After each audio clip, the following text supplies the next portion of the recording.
Hello, I am Brooklyn Sanchez. Welcome to my TED Talk. Today we will be getting into the effects of dance and how it can, just the effects it has on you mentally, physically, mind and body, all that fun stuff. So I'm just going to give you some background on me. I have been dancing for roughly 3 years now, and you may think 3 years isn't a lot compared to 13 years or however many years professional dancers actually have. But believe it or not, I still know and face the struggles and challenges that those professional dancers that have been dancing way longer than me, I still know what their challenges are and their struggles that they face on a day-to-day basis. So, I really want y'all, the audience, I really want you to learn from this TED Talk that dance usually isn't just a fun activity. Yes, it can be a fun hobby and an activity that you can do for fun and just to get your mind off of life and to get out of your headspace and to not be so stressed out. But usually, a professional dancer, it takes a lot of hard work, and it's usually a hardcore piece of art that takes a lot of time and dedication. So I really want y'all to understand that.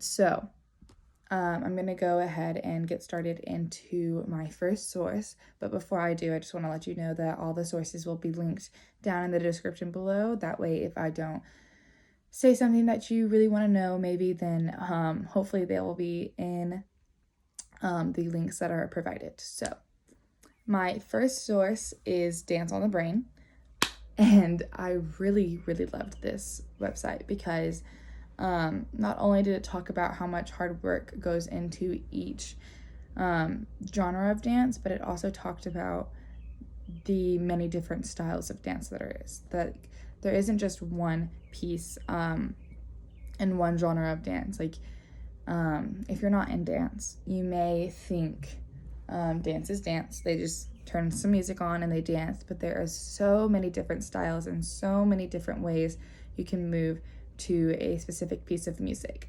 So let's say, I'm just gonna give you some examples. Like, there's ballet, there's point. Point is whenever you basically dance on your toes, like the very tip toes, tip of your toes, sorry. And then there's hip hop, that usually doesn't take as much technique as ballet does. There's jazz, there's like military based dance, like drill team. I'm on my drill team. And then there's also contemporary, lyrical, you name it, it is out there. It's a style of dance. So Dance on the Brain, it said, with the 3 to 4 hour practices before an intense 3-hour performance, the dancers will then go on and repeat this for days. I really loved how Dance on the Brain explained how physically draining but also fulfilling it can be for a dancer. Dance on the Brain states, although this is a vicious and tiring schedule, there is a reason dancers are so passionate and driven towards their art, making all this feel fulfilling.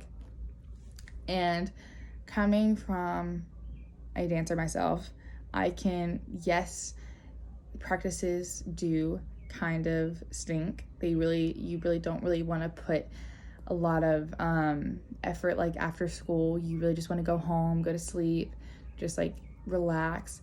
But after practicing for so long and getting to perform, it is so relieving and so fulfilling to have the weight off your shoulders. Like, wow, I really did that.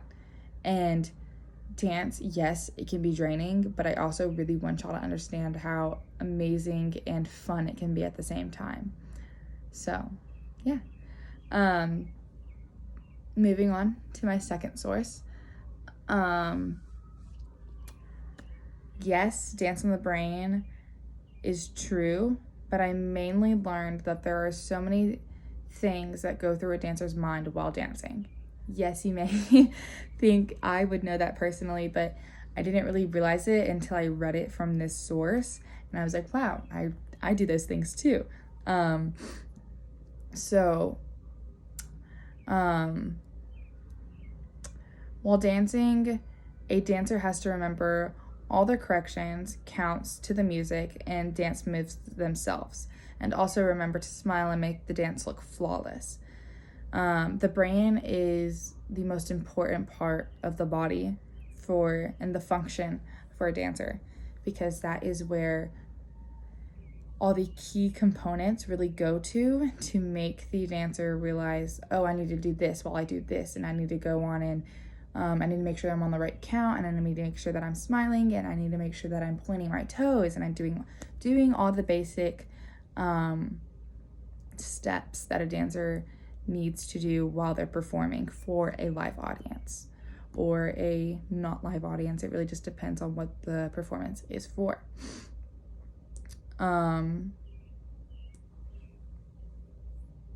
So this source is Benefits of Dance.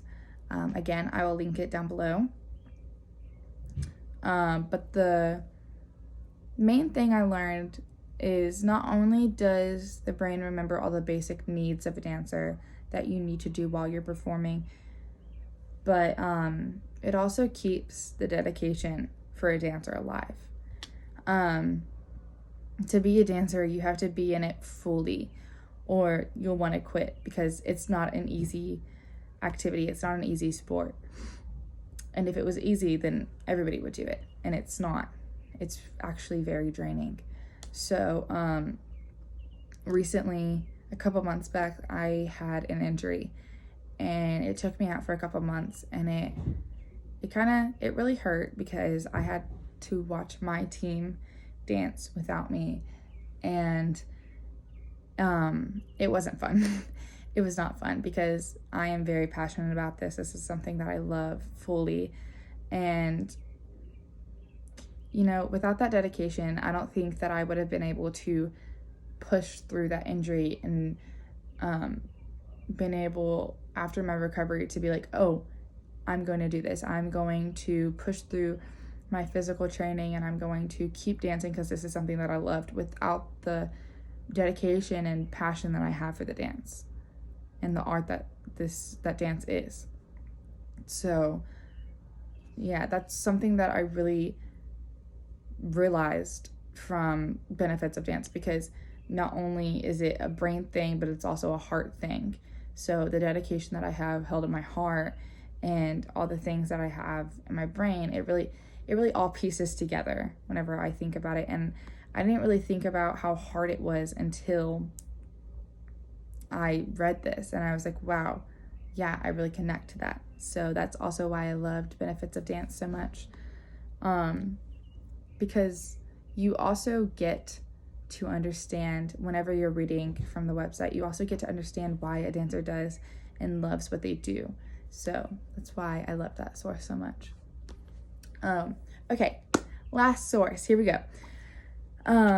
Lastly, from this source, I learned that and this source is my experience, I learned through my own experience that dance is really its own type of language. This art has helped me get through so many mentally challenging times, and while I go through those rough times, I'm able to move my body to music, and it really helps me get out of my own head sometimes and be a different person, because when I perform, I'm out of my head for me, and I just get to have that experience and restfulness and peace at mind whenever I'm dancing. So I always resort to dance when I'm having a bad day, and just being able to have that option to just move my body around to music and find who I really am as a person is just very reassuring to me, because I know that it's always there for me. And it may sound silly, but it really is its own type of language when you really think about it.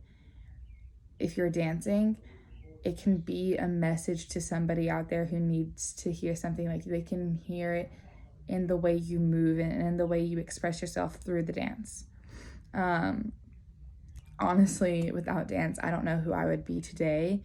I don't know where I would be, but I'm so thankful that I have it. And I don't really know, like, without this art to carry me through the years, what I would be doing with my life right now. And I'm just really thankful that I have it.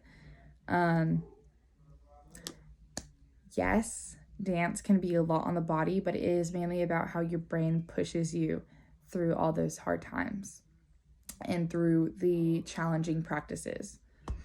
Without the dedication as an athlete, you're not going to make it far if you don't have a dedication in anything you love. And that's just that, you know what I mean?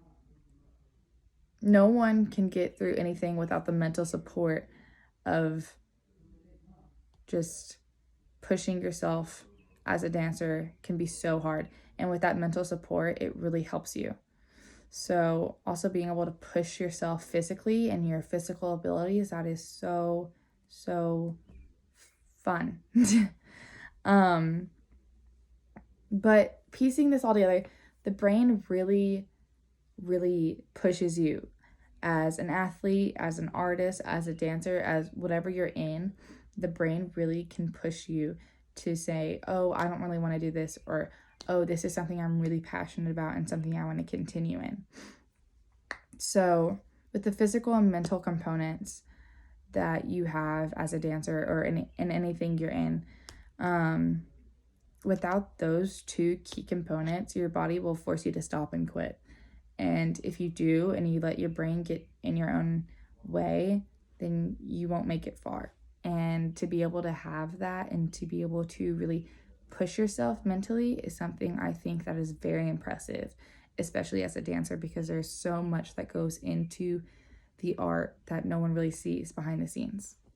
So thank you so much. I'm Brooklyn Sanchez again. I really hope you enjoyed my TED Talk. Yeah, thank you for joining me, and I will see you next time.